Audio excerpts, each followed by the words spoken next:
uma boa noite a todos nós que aqui nos encontramos, que sejamos todos bem-vindos. Convido a todos, então, a formar um único pensamento, para que possamos sintonizar com esses irmãos de luz, de amor, esses irmãos abnegados do bem, para que possamos criar uma psicosfera favorável para a realização do nosso trabalho e, dessa forma, facilitar ao nosso convidado Mário a apresentação do seu trabalho. Vamos agradecer, então, ao nosso mestre amigo por esta oportunidade que nos deu de aqui chegarmos, para participarmos de mais esse trabalho. Agradecer, mestre amigo, pelo dia que passamos, por essa noite na qual adentramos, pela nossa família, nossos familiares, pelos nossos trabalhos, por ainda estarmos no corpo físico, por chegarmos a esse momento da nossa vida física da forma que estamos. Somos muito gratos por tudo. Rogamos a Ti, mestre amigo, que se faça presente junto a nós, através desses irmãos de luz e de amor, nos envolvendo nas Suas bênçãos.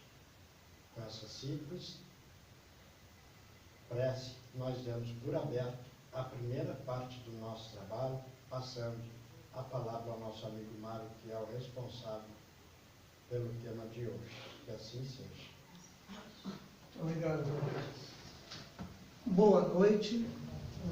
Eu agradeço a Deus por poder estar aqui, agradeço pelo convite e agradeço pela presença de vocês, para que juntos façamos as nossas reflexões com vistas a um maior entendimento, né, para nós nos tornarmos melhores e, consequentemente, vivermos melhor ainda do que já estamos vivendo. Capítulo 3 do Evangelho segundo o Espiritismo tem como título: Há muitas moradas na casa de meu Pai, ou existem muitas moradas na casa de meu Pai, que é o fato que Jesus nos dá conta e que a doutrina dos Espíritos desenvolve, e que a ciência e a tecnologia ainda não conseguiu alcançar, mas vem fazendo grandes esforços para detectar alienígenas na Terra e atingir os outros globos e ver se tem vida. Só que querem que seja nas condições iguais às nossas.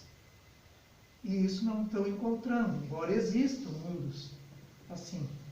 Mas no sistema solar ainda não se deram conta. Porque as condições de vida, nos é dado conta pela doutrina espírita, são bem distintas de um mundo para outro.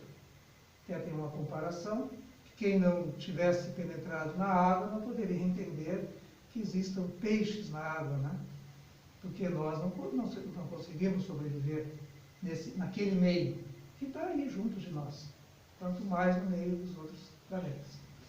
E esse é a pluralidade dos mundos habitados, é um dos princípios básicos da doutrina espírita e muito importante para nós entendermos a grandeza de Deus e termos esperança de nos melhorarmos e de vivermos em condições melhores. Nesse capítulo, começa Kardec inserindo um trecho do capítulo 14 do Evangelho segundo São João, bem no início, que Jesus diz: não se turbe os vossos corações. Crede em Deus, crede também em mim. Há muitas moradas na casa do meu Pai. Se assim não fosse, eu já vou teria dito. E aí segue. Então, isso é um aspecto importante, porque são revelações que a doutrina espírita nos traz, todas elas baseadas nos ensinamentos de Jesus. Porque o Espiritismo é o Evangelho redivivo. E é muito importante fazer uma breve digressão a respeito, para que nós tenhamos melhores condições de refletir e entender baseado em fatos já existentes. No capítulo 24 do Evangelho segundo o Espiritismo, no item 7, Kardec começa dizendo que o Espiritismo hoje projeta a luz numa infinidade de pontos obscuros. Isso ele dizia lá em 1857, antes até do lançamento do Livro dos Espíritos, que muitos fatos e muitas constatações científicas não tinham ocorrido. Alguns exemplos. Leiam, por exemplo, em livro com relação a fato social, a sociologia, que engloba a política, a questão 811 do Livro dos Espíritos, o que diz lá e reflita. Com relação à ciência,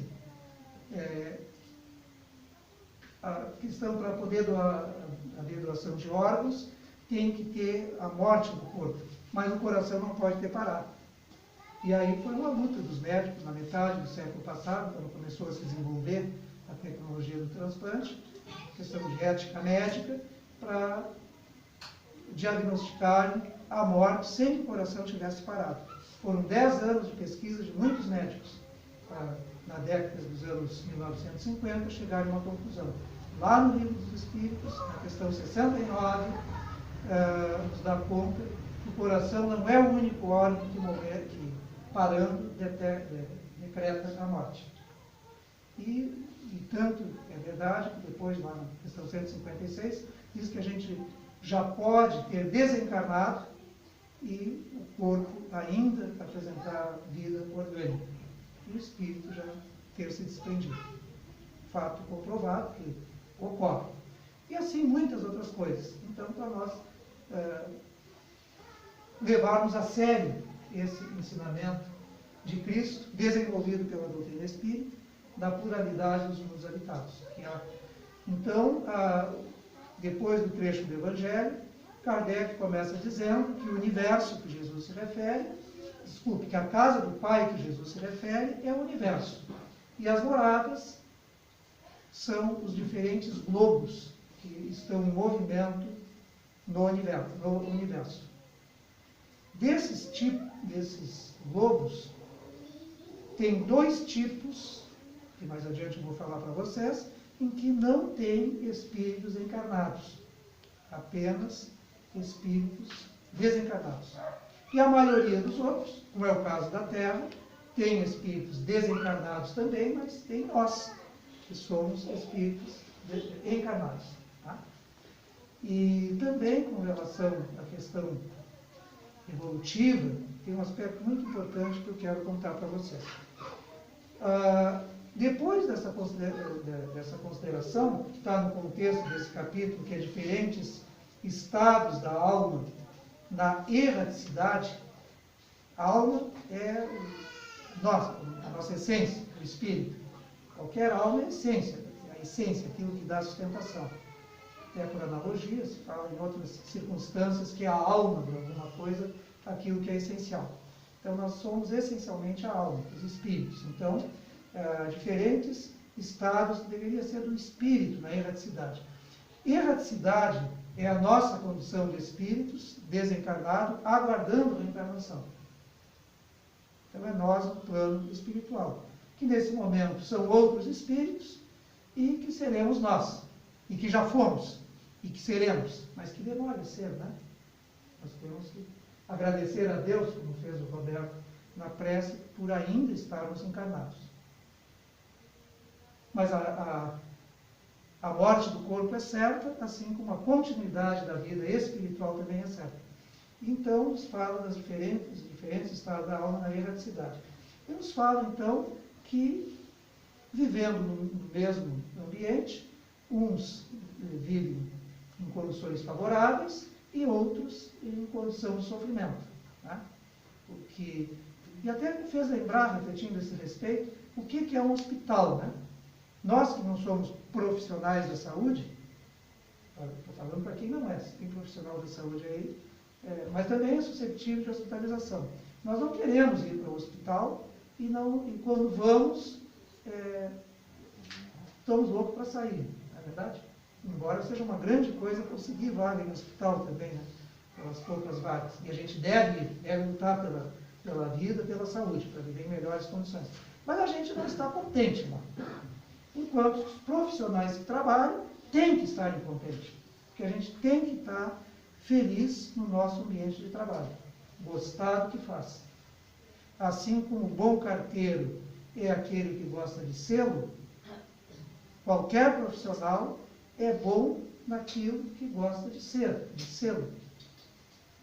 E isso nos dá alegria, é um motivo de alegria. O trabalho, o gosto pelo trabalho, pelo desempenho. Então, com relação a essas palavras de Jesus, pode ser esse aspecto. As condições em que a morada, como se sentem, como nós nos sentiremos, como nós já nos sentimos, como outros estão se sentindo, no mundo espiritual, na erraticidade. Que é bem distinto de acordo com o tipo de vida e tipo de morte que a gente leve desta existência e que os outros também levam. No estudo sistematizado da doutrina espírita, nas apostilas antigas, nas atuais eu não me dei conta dessa referência, mas me marcou muito naquelas apostilas, que eram vários tomos pequenininhos. Numa delas dizia também que as muitas moradas pode ser com relação a si próprio, os nossos diferentes estados de ânimo, de espírito, de humor que nós vivemos. Não é? Porque todos nós temos momentos de tristeza e momentos de alegria. Enquanto isso é equilibrado, é um estado saudável, é normal, porque todos nós somos assim. Agora, quando é exagerado, se chama de bipolaridade, né? Que é uma doença muito grave. Que aí são estados de alegria fora do contexto e de tristezas extremas, que inclusive exigem tratamento. Isso é muito bom que a gente compreenda, porque a gente sente isso. Ou tem alguém que está sempre no mesmo estado, não está nem mais triste, nem mais alegre, ou são susceptíveis de, assim, um dia está alegre, vai falar, flui as expressões, aguenta numa boa qualquer contrariedade, e em outros momentos está que mais complicada a situação. É assim? Nem TPM as mulheres têm? Ou acontece esses diferentes estados de ânimo? Tá? Acontece, né? Com os homens também? Conosco também? Acontece? Isso é muito bom, gente, para nós nos aceitarmos, nos entender, saber que os outros são assim, e para nos comportarmos adequadamente com relação aos outros. Para entender os outros. Bom, uma pessoa que normalmente me trata bem, cordialmente, outro dia está fechado ou até meio de faca na boca, né? Então é muito bom a gente entender que é... Então tem esse aspecto das muitas moradas também. Posto isso, como começa Kardec nesse capítulo 3, então vamos focar o aspecto dos diferentes globos habitados. E que já é o diferente, que já é o próximo item do Evangelho segundo o Espiritismo, que nos diz diferentes categorias de mundos habitados. E é muito diverso as condições desses diferentes mundos. Mas então, de forma resumida, eu vou abordar, como Kardec faz, dizendo que pode, em linhas gerais, se classificar em 5 categorias. Os mundos primitivos, que são aqueles em que ocorrem as primeiras reencarnações do espírito humano, pelos quais nós já passamos, e que a Terra não é mais essa condição. Os mundos de prova e de expiação, onde domina o mal, embora exista bem, mas então é muito importante a gente compreender isso, é um aspecto consolador, porque tenhamos presente que nesse contexto de pluralidade de mundos habitados, a humanidade é muito mais do que os cerca de 30 bilhões de espíritos que estão aqui na Terra. É uma pequena fração da humanidade como um todo. Sendo que aqui na Terra os 30 bilhões é cerca de 7 bilhões de nós desencarnados e cerca de 3 vezes isso, né? Ou mais até de 3 vezes isso, loucos para reencarnar, esperando a oportunidade que nós estamos tendo. E que estão, então, também em processo de aprendizagem no mundo espiritual. Depois disso, vem os mundos de regeneração, que são aqueles que os espíritos ainda têm que expiarem, mas que já têm uma condição bem melhor, bem mais favorável. Que se fala, então, na transição, e a gente vai ver isso na progressão dos mundos, que a Terra está, então, passando de planeta de prova e expiações para planeta de regeneração. Isso não é uma coisa, assim, um estalo, um insight. É um processo longo, na nossa perspectiva de tempo, que na perspectiva de tempo de Deus, é pouco tempo. Né? E depois que nós nos dermos conta também, né, em face da nossa imortalidade, que nós vamos viver para sempre, essas passagens que nós estamos tendo aqui, não estou me referindo apenas do dia de hoje e desta encarnação, de diversas encarnações, nós vamos nos dar conta que é um tempo muito pequeno, que a gente valoriza muito. Né? E temos que valorizar o tempo, mas para aproveitar, para agir no tempo. Né? Depois vem os mundos ditosos ou felizes, em que predomina o bem, e os mundos celestes ou divinos, em que existe só o bem, onde impera o bem. Então, nessas 5 categorias. Quanto aos mundos primitivos, onde começam as primeiras encarnações dos homens, não há muita variação, ou nenhuma variação.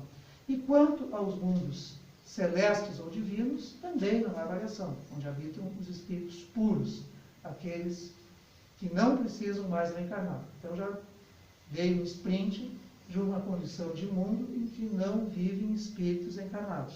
Está faltando um ainda, né? Porque nos outros, mundos de expiação e prova, mundos de regeneração e mundos ditosos ou felizes, os espíritos estão encarnados e varia imensamente diferentes mundos que estão nessa categoria. Tá? Bem, depois, nesse capítulo, ainda da Lavra de Kardec, com inspiração de benfeitores espirituais, ele nos fala da destinação da Terra, causa das aflições humanas. Então, a Terra é um planeta, ainda é de provas e de expiações. Por isso que nós vivemos aqui com tantos desafios, seja a inclemência da natureza, seja a maldade dos homens. A gente tem que se cuidar de intempéries, e aqui ainda é um belo lugar, para a gente olhar para o mundo, outros lugares da Terra, né, a inclemência da natureza, e vivemos abraço aí com cuidados com a perversidade dos homens, e das mulheres também. E que nós não sejamos perversos, né, gente? Temos que orar e nos vigiar para evitar isso, e que esse momento seja bem aproveitado para que nós não sejamos perversos, para que os outros não tenham que se cuidar de nós. Porque nós somos muito semelhantes, nós todos que estamos aqui na Terra. Tanto aqueles que estão fazendo grandes coisas, porque nós somos capazes de fazer grandes coisas sim, e estamos fazendo no nosso campo de ação, e poderemos fazer mais, e vamos fazer, mas também podemos deslizar para coisas tenebrosas. Então temos que nos vigiar. Porque todos nós que estamos aqui na Terra somos muito semelhantes, muito susceptíveis. Aquilo que os outros fazem, nós somos susceptíveis de fazer. E aquilo que nós fazemos também, os outros são susceptíveis. E muitas vezes, cada um de nós é o único evangelho que uma outra pessoa tem. É a única referência de vida que tem.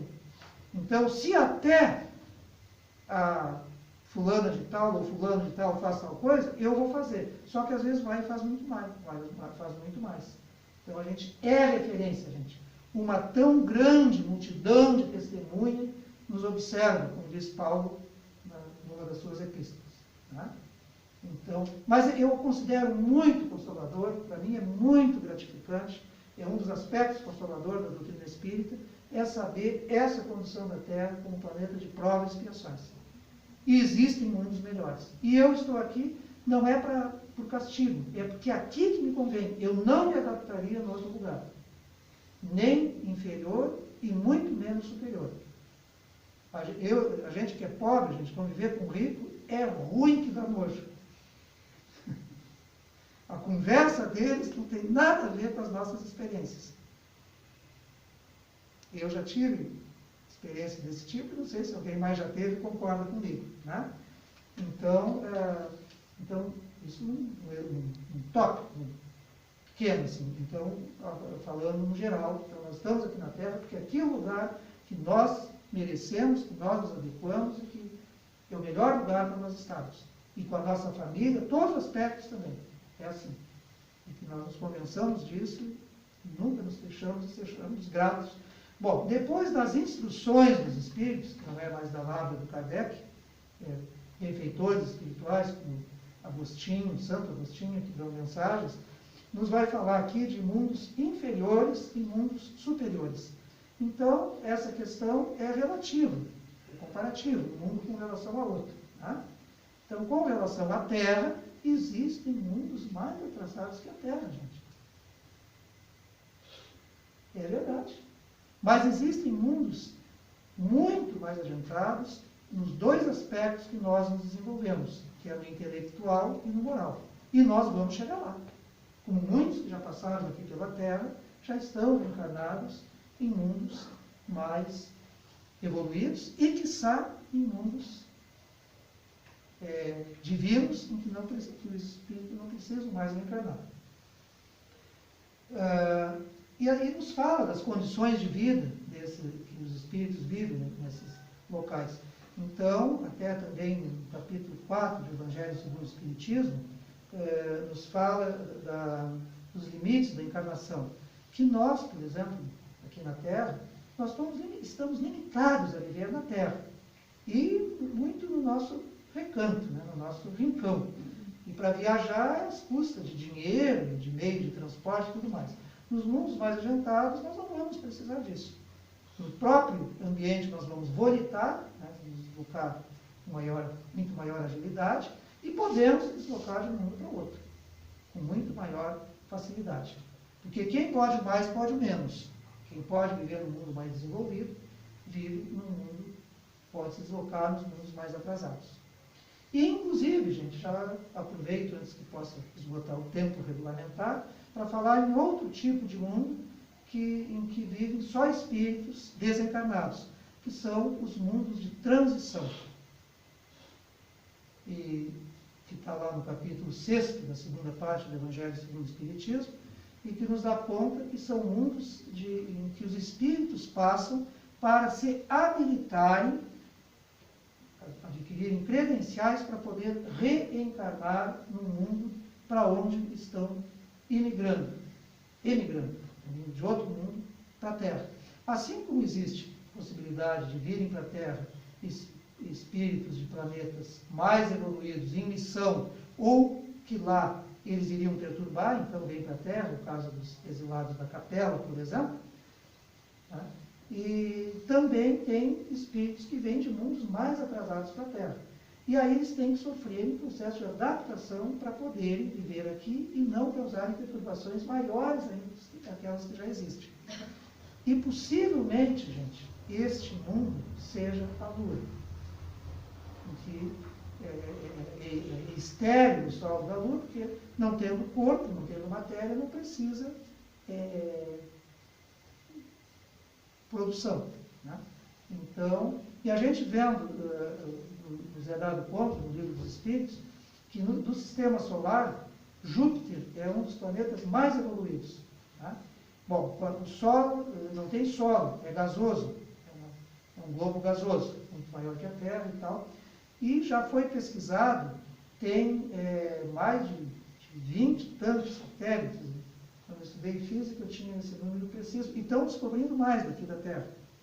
Então, os satélites possivelmente sejam mundos de transição, onde, quando nós formos para Júpiter, vamos ter que fazer um estágio em um desses satélites para ir nos adaptando às condições daquele mundo e podermos, então, adquirir o perispírito adequado, tudo essas coisas.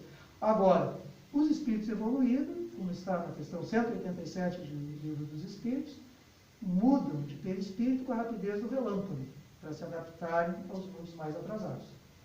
Nós não fazemos isso porque estamos adstritos aqui ainda. Tá? Então, são questões importantíssimas, são fatos de que nós podemos acreditar, porque é Jesus que nos conta, e os benfeitores espirituais que vivem nesses mundos, que desenvolvem, embora a ciência humana ainda não tenha podido alcançar. Tá? Não é, eu vejo bem que eu não estou dizendo comprovar, porque não precisa de comprovação. É lógico esses ensinamentos, e pelas outras questões que o Espiritismo nos esclarece, e que Jesus nos fala, que a gente vai se dando conta ao longo do tempo, é muito óbvio que seja assim. Bom, os mundos de expiações e provas, então, não tem muito o que comentar, porque nós estamos vivendo aqui, nós sabemos como é que é. Depois nos fala de mundos regeneradores, que os subtítulos desse capítulo. Então, nesse capítulo 3 do Evangelho segundo o Espiritismo. Então, uma coisa que eu achei muito importante das características dos habitantes dos mundos regeneradores, que é a maior lucidez que vai se ter com relação à vida futura, que é o ponto fundamental nas nossas vidas. Termos foco no futuro, dar um sentido para a nossa vida. Até um ramo da psicologia, além aquela que faz entrevistas, que é mais comum, que faz conversas. Né? Bom, falhou. Então tem a logoterapia, que é dar sentido para a vida. E Jesus nos fala que, e os benfeitores espirituais também, que deve ser o nosso foco, nosso principal aspecto a observar, vivendo nessa vida, construindo, então, o nosso futuro. Mas nós não vivemos abraços no dia a dia, né, gente, aqui e agora, que não podemos focar muito bem, nem entender muito bem a vida futura. Né? Agora, quando isso estiver mais desenvolvido, nós, então, já vamos ter maior lucidez com relação à vida futura. E isso é muito importante para o nosso bem-estar. E nos fala também, o último tópico que os benfeitores nos falam, de Santo Agostinho que fala, da progressão dos mundos. Assim como nós progredimos, os mundos também progridem. E aí, gente, eu vou ler aqui os dois últimos parágrafos da abordagem a respeito dos mundos de regeneração, que diz assim: mas nesses mundos de regeneração, o homem é ainda falível, e o espírito do mal não perdeu ali completamente seu império. Não avançar é recuar. Principalmente por isso que eu queria ler. Nós temos que avançar. Né? Não avançar é recuar. E se não está firme no caminho do bem, pode voltar a cair nos mundos de expiação, onde o esperam novas e mais terríveis provas. Contemplai, pois, esta abóbada azulada à noite, à hora do repouso e da prece, e nessas esferas inumeráveis que brilham sobre vossas cabeças, perguntai-vos as que conduzem a Deus, e pedi-lhe que um mundo regenerador vos abra seu seio depois da expiação da terra. Depois vem aqui progressão dos mundos, e o último parágrafo nos diz assim: a terra, seguindo a lei do progresso, esteve material e moralmente num estado inferior ao que está hoje, e atingirá, sob esse duplo aspecto, um grau mais avançado. Ela atingiu um dos seus períodos de transformação, em que de mundo expiatório tornar-se-á mundo regenerador. Então os homens serão felizes, porque a lei de Deus nela reinará, na terra. Eu lhes digo, gente, que aqui fala, pedir que o mundo regenerador vos abra seu seio depois da expiação na terra. Eu lhes declaro que eu vou ficar muito feliz se depois desta encarnação eu puder voltar na terra regenerada. Então, ter maior lucidez do futuro, desses ensinamentos da doutrina espírita, que nos revela tantas coisas importantes, tantas leis da natureza, e que nós precisamos nos apropriar para evoluirmos, para nos tornarmos melhor. Serve mais quem mais sabe. E o que importa mesmo é a nossa evolução moral, a nossa transformação moral, mas pressupõe o conhecimento. Conhecimento não é suficiente, mas para nós fazermos o bem, nós precisamos saber fazer alguma coisa. Pensar, agir, orar por si mesmo, pelos outros, e ter esclarecimentos e saber fazer coisas, né? Porque assim como nós precisamos dos outros, os outros precisam de nós. Então, busquemos nos esclarecer e vivenciar todos os conhecimentos. e a gente realmente se apropria de qualquer conhecimento teórico, de qualquer informação, na medida em que se vivencia. E aquilo que se sabe é o que se pratica. Até tem um exemplo popular que diz que ninguém desaprende a andar de bicicleta, né? E assim é todas as coisas que a gente faz. Pode até ficar destreinado, mas como o saber não ocupa lugar, vai ser útil nessa existência, a gente retoma com maior facilidade, e vai ser útil nas existências vindouras. Nunca é tarde para ser feliz, nunca é tarde para aprendermos teorias e habilidades. E com isso, vivermos melhor. Que assim seja.